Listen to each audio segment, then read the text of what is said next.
正所謂民生無小事，之前呢條影片同大家介紹過，有一日我攞條褲去間鋪頭改，老闆娘只係收我6蚊雞，佢並冇因為收費平而求其幫我改，態度非常之認真專業。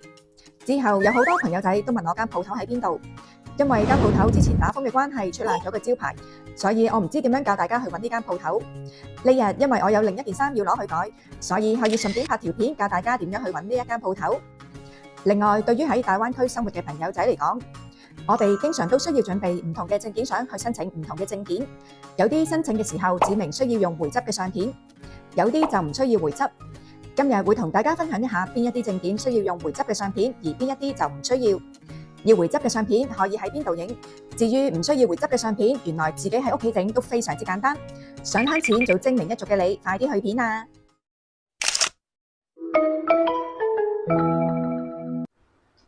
！Hello， 大家好，歡迎收睇呢個頻道，我係你哋嘅主持人 Angela 安琪兒。呢間改衣店佢係位於珠海紅旗鎮一個叫做大新市場嘅地方。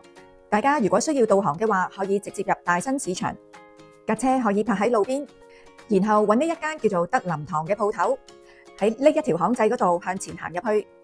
因為呢條路唔俾車入，一定要用對腳行入去，所以而家大家跟住我嘅鏡頭，等我帶你哋一齊去揾呢一間改衣店啦。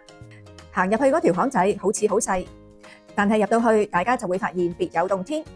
大家向住鏡頭大約12點鐘方向直望，你哋見到好多一個個嘅帳篷。呢個地方我會形容好似泰國宅到宅咁樣，因為佢裏面係一個非常之大嘅市場，有齊蔬菜水果、新鮮肉類等等新鮮食材售賣。大家一直向前行，行到呢一個位置，見到呢一間叫做快剪嘅鋪頭之後，就向左轉。左轉完之後，再繼續向前行，行大約100米。大家留意你哋嘅左手邊，有一間鋪頭冇鋪頭名，但係門口嗰度有一個好大嘅牌，寫住修改衣服，就係大家想揾嗰間改衣店啦。大家睇下呢間鋪頭，如果唔係透過鏡頭，係咪真係好難教你哋去呢？呢位就係唔單止手工好，仲係非常之專業又好人嘅老闆娘啦。我第一次嚟嘅時候，佢知道我係香港人，唔單止冇收我香港價錢。嗰陣時我仲要即日來回，所以佢仲專登幫我插隊改咗我條褲先。今次嚟到啱啱又預著佢食飯時間，佢1點半食飯，我嚟到佢啱啱拉緊閘，諗住返屋企。我同佢講咗兩句，佢突然拉返起個閘，跟住就話幫我改埋先至返屋企食飯。你話咁好嘅老闆娘，我梗係要幫佢宣傳一下，真心希望佢生意興隆。跟住落嚟就要同大家講下影證件相嘅問題啦。內地嘅證件相主要分開需要回執同埋唔需要回執嘅兩個類別。回執相片一般主要係要嚟辦理內地嘅官方證件，例如回鄉證、通行證、居住證、駕駛證同埋社保卡之類。乜嘢叫做相片回執？呢啲係指佢哋係有官方認可嘅照片合格證，證明張相係符合證件標準，例如尺寸、底色、五官同埋光線，而且佢哋係有唯一編號，可以連接官方嘅系統數據庫。辦證嘅時候可以直接掃描編號，咁樣就唔需要再交一張實體嘅紙質相片。一般喺辦理呢啲證件嘅地方都會有嗰啲攝影機幫大家影呢啲相片。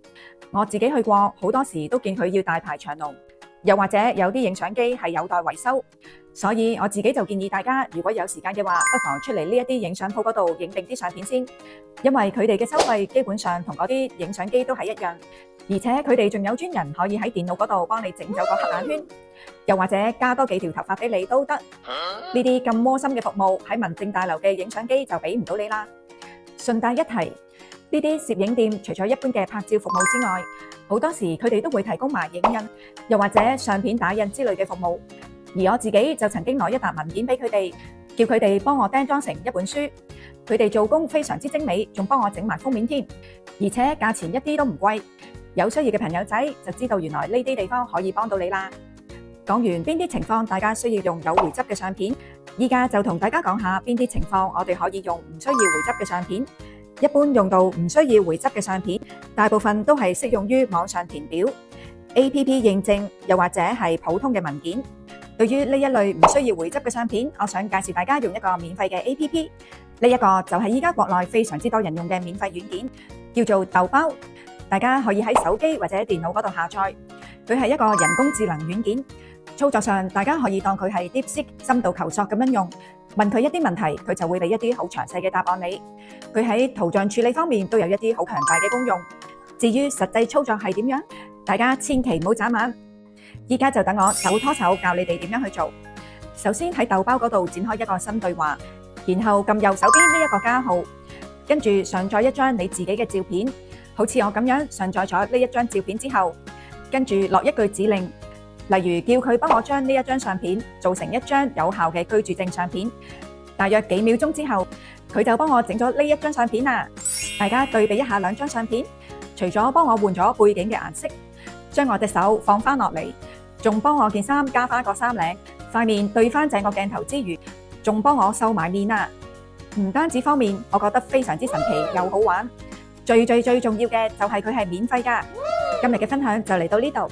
如果之後我再發現有其他新奇好玩又免費嘅 APP，我會繼續同大家分享。